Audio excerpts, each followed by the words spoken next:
Thank you, Josh. Hey, good morning, everyone. My name is Stephen. Like Josh said, I'm one of the ministers here at Littleton Church of Christ, and it's great to be here with you all, taking the place of Josh Jones on National Youth Minister Preaching Day, which is the Sunday after Christmas. So thanks, Josh, for that privilege. It's great if you're here with us in person or online. Thank you for watching, and I'm just honored to be here to be able to preach to you or with you guys this morning.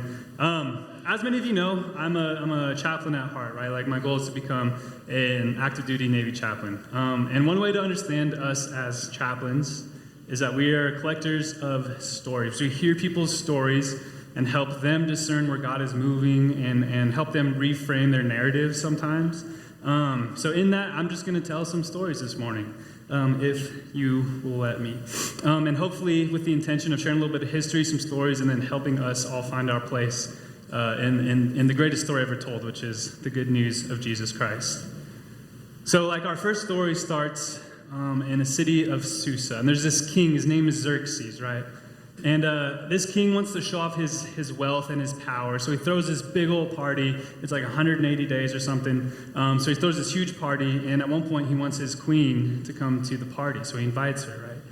And her name is Vashti, and she refuses to come to his party. And this infuriates him. He gets super upset about this, and he asks all his advisors. He's like, what am I supposed to do with this queen who refuses to obey my commands?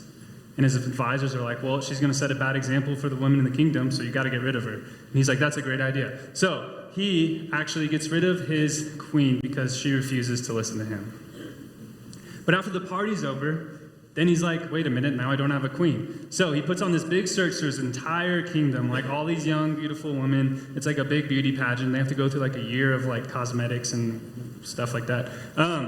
And one of these people who gets caught up in this big search for who's going to be the next queen, her name is Esther, right? And Esther's living with her uncle named Mordecai, and they're both Jews. She's living with Mordecai because her parents are dead. So she gets caught up in this like search, and Mordecai gives her some advice. He's like, this is great that like you might be queen, but don't reveal your Jewish heritage. Don't reveal your identity during this whole time. And it just so happens, right, that Esther is actually like selected as queen. King Xerxes is like, she's the most beautiful person. I want her as my queen, and that's a great story. But if you know the book of Esther, you know something else that's kind of nefarious is happening at the same time. There's this other guy, his name is Haman, right? And he's like the top of the officials. Like, it's like Xerxes and then like him. So he wants everyone to bow down and pay their respects to him because he's so high and mighty. And he makes all the other officials in the court like worship him basically. And one day he notices that Mordecai is refusing to bow down to him. And this makes him super mad. There must be like an ego problem in King Xerxes' kingdom, because he says, like, not only am I just going to kill Mordecai for not worshiping me, but I'm going to go throughout the entire kingdom and kill all of the Jews, all of his people, and that'll teach him that he needs to bow down to me. But Mordecai like finds out about this plot to exterminate all the Jews in the kingdom, and he starts mourning. He puts on sackcloth and ashes, and he's crying. And Esther, who's the queen, right? She hears about her uncle, and she's like, what is going on? So she sends some messengers to Mordecai to ask, why are you in mourning? And he reveals Haman's plot to Esther. And he's like, Esther, you got to do something, right? You're the queen. You got to appeal to the king and let him know about this plot. But she's smart, and she knows what happened to the last queen that disobeyed the king. And she's like, listen, I can't just approach the king. That's asking for a death sentence. And furthermore, he hasn't even asked to see me for 30 days. Like, he doesn't want anything to do with me. And so you're asking me to just approach him, which could end in my life being taken. And Haman's response to her is actually where we'll get our text for this morning. So if you will, please rise at the reading of God's scripture. And as you guys know, I'll read what's in white if you guys will read what's in yellow, right? So Esther asks what's going on. Mordecai says, hey, you got to appeal to the king. She says, that's dangerous. And then this is how the story unfolds. Hear now the word of the Lord. It says, when Esther's words were reported to Mordecai, he sent back this answer.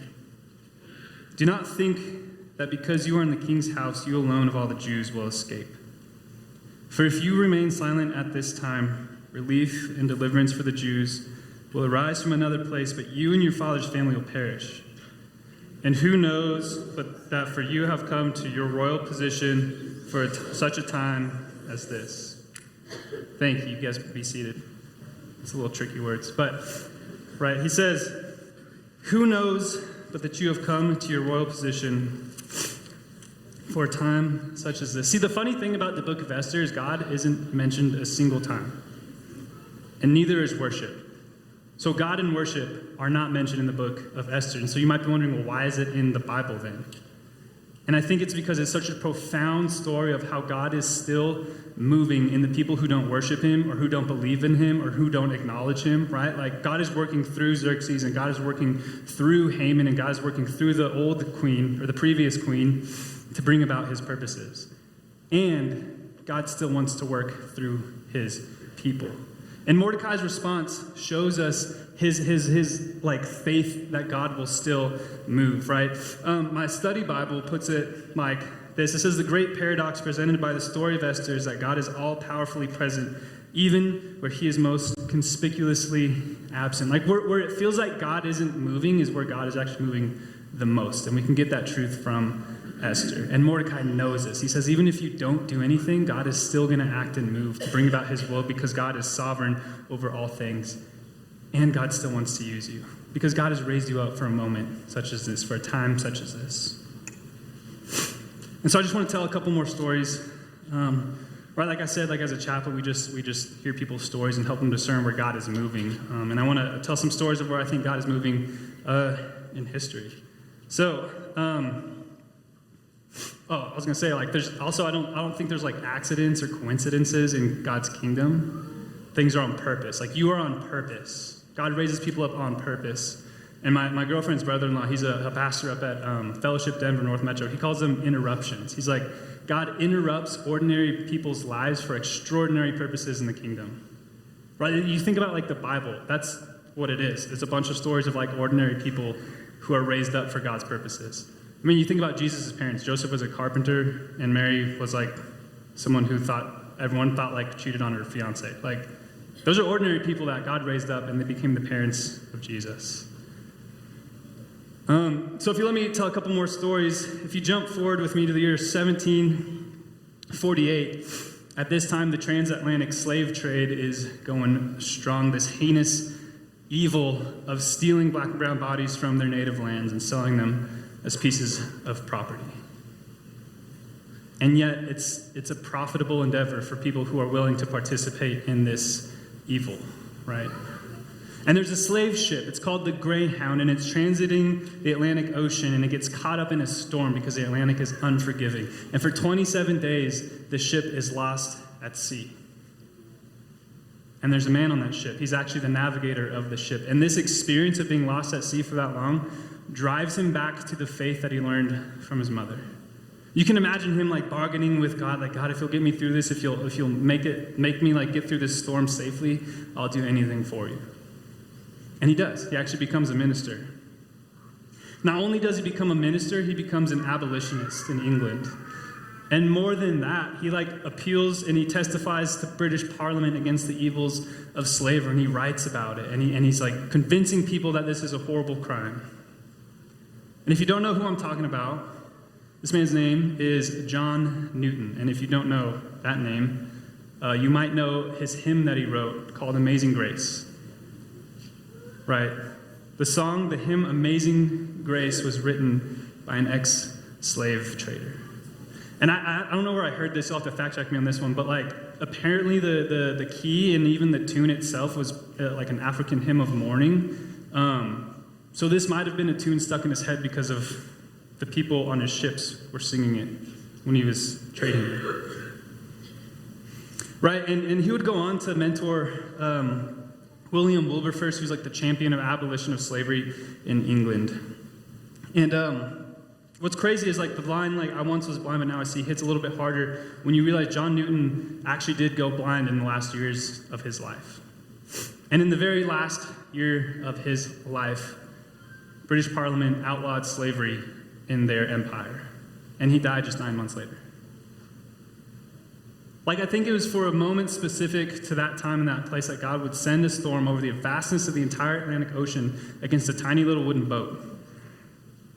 Like, that storm was raised up, and he was raised up to be on that boat for a purpose such as that. Like, think of how God can redeem a story, and not just a story of one man, but can, like, eradicate an evil from God's good world through that person, through his story. So perhaps it's for a time such as that John Newton was raised up. And if we jump forward to the year 1967, on September 4th, in the steaming jungles of Vietnam, at around 4 a.m, D Company 1st Battalion 5th Marines is attacked by an overwhelming force raised up by the Vietnamese, or the People's Army of Vietnam, right? And they're being overrun and overwhelmed by this force that's attacking them. They're asking for reinforcements, so other companies of Marines are being sent to them. And there's a priest there. There's a Navy chaplain. He's a priest. His name is Father Capodanno, or Vincent Capodanno. He's better known as the Grunt Padre for the way he loved his Marines and his Marines loved him. And I don't know if you know this, but chaplains are actually non-combatants by the Geneva Conventions, right? So we're not allowed to qualify in weapons, and we're not allowed to be armed. And we're the only non-combatants who are privileged to go outside the wire, who are almost required to go into combat zones because we have to take care of the people who are dying in those combat zones. So Father Capodanno, armed with only his faith and a prayer on his lips, rushes to the front lines to take care of his Marines and sailors and to provide what we Protestants call last rites, but in Catholicism it's called the sacrament of the sick. And he's wounded several times. He's shot in the arms and he's shot in the legs, and his hand is blown up at some point. And he refuses to go back to safety to get medical aid. And at one point, Father Capodanno sees a corpsman, which is like a medic, and a couple Marines, and they're severely wounded, so he rushes over to their aid to provide comfort and last rites, and he covers their bodies with his, and he's shot in the back and dies. Now, the death of an unarmed man in the jungle during the Vietnam War might seem insignificant. But death is never insignificant. Death goes against the ways of God, the God of life, right? Like Jesus says, he's the God of the living, not of the dead. It goes against everything that God created us to be. And so it is significant. And later, Father Capodanno is actually awarded the Congressional Medal of Honor for his actions that day, which he's one of the very few chaplains to receive that honor.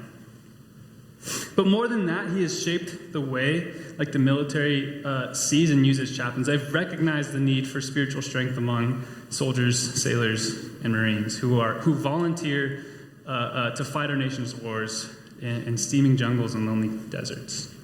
They've recognized the need for someone who is there specifically just to care for people. And so perhaps for that moment, on September 4th, 1967, a priest would make the ultimate sacrifice to save the lives of his friends. But if we move on, we can say the year is 2023. And there's a church in Centennial, Colorado.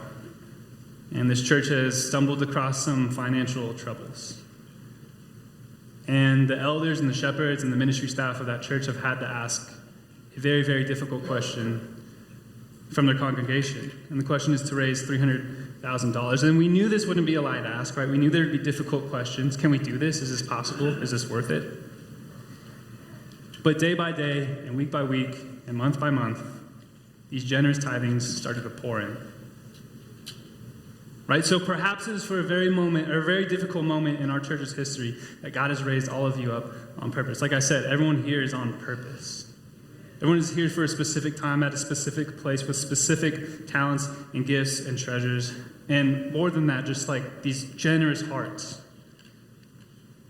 Like, look around. These are your brothers and sisters who said, yes, it is worth it. And that's why we're still here today. It is worth it to be here. You chose to be here and you chose to give.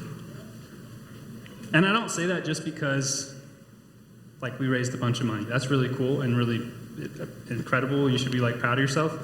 Because I'm, like, floored by the generosity. But I don't say that just because we can raise a bunch of money. Like I said, my work as a chaplain is to see where God is moving. And I just have a couple more stories of where I've seen God moving among you guys. So, back in 2019, I was at Pepperdine University working on my MDiv, and I was deciding to transfer to Denver Seminary. They have this really cool program, I guess, where you can fly in and they'll house you and feed you, and you get to meet with the professor and attend a class, and it's all paid for by them.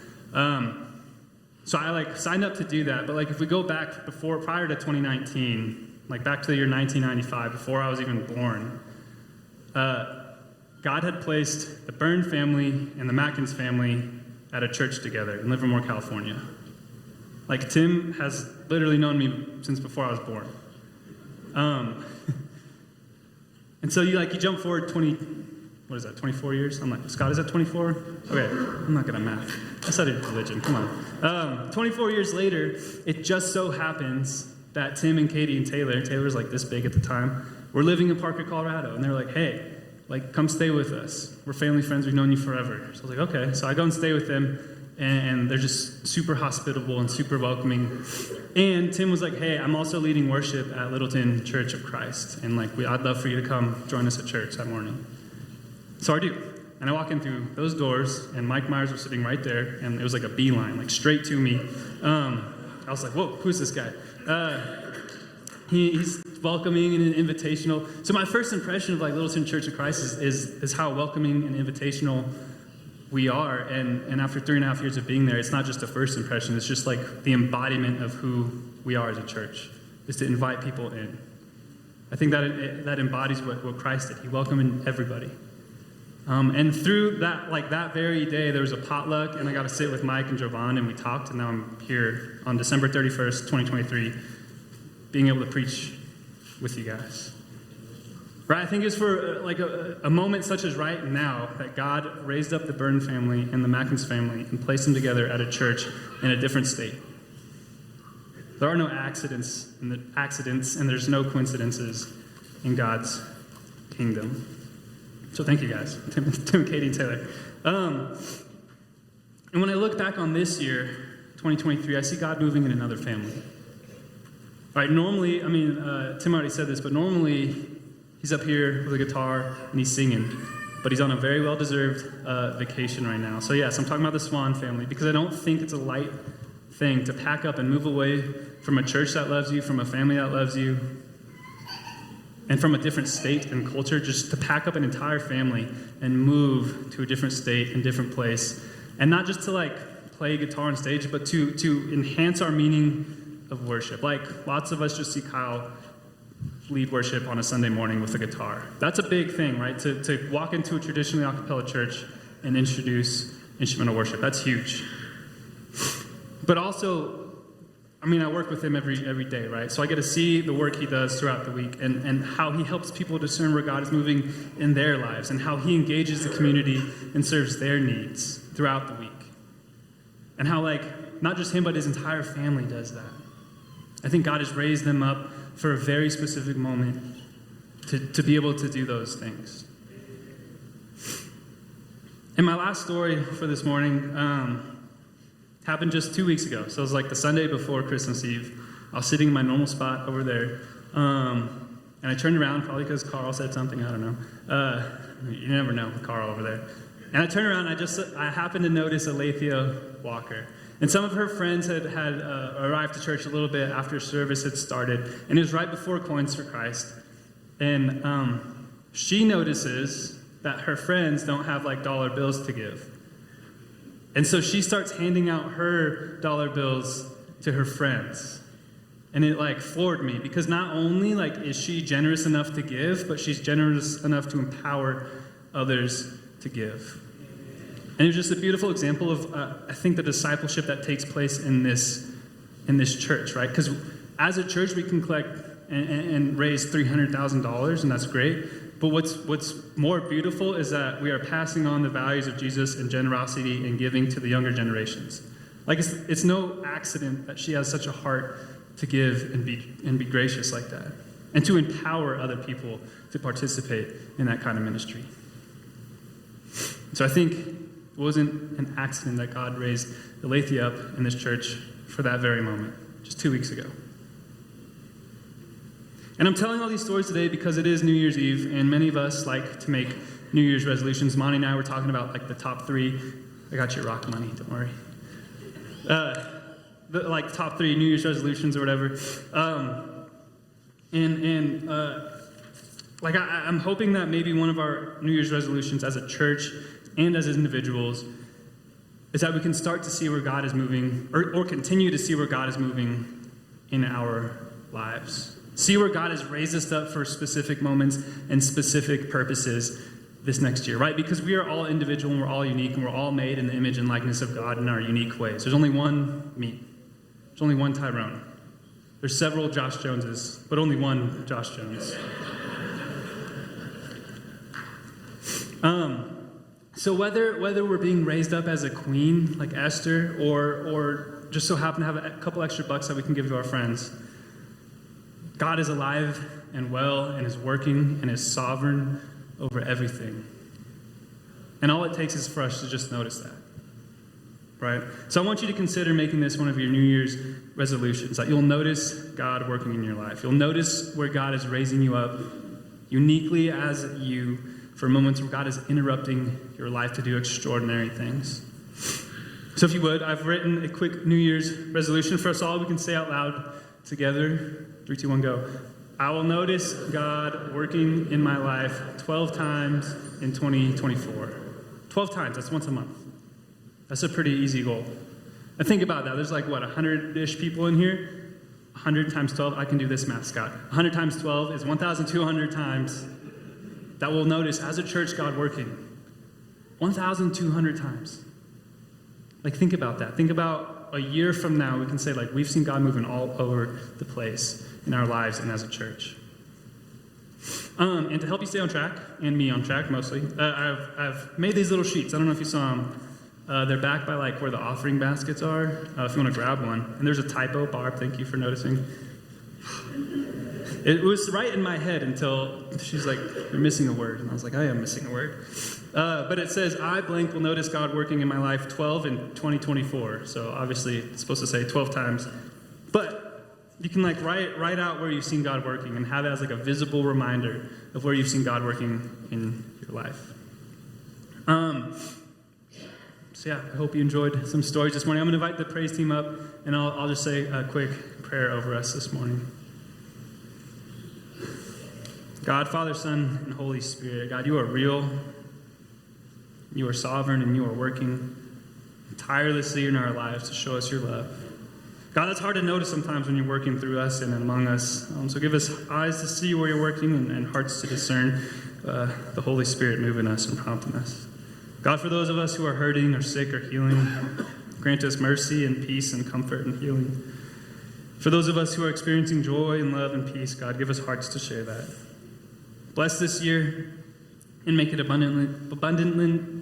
make it very clear where you're working in our lives, God. Thank you so much for your Son, and it's in his name I pray. Amen.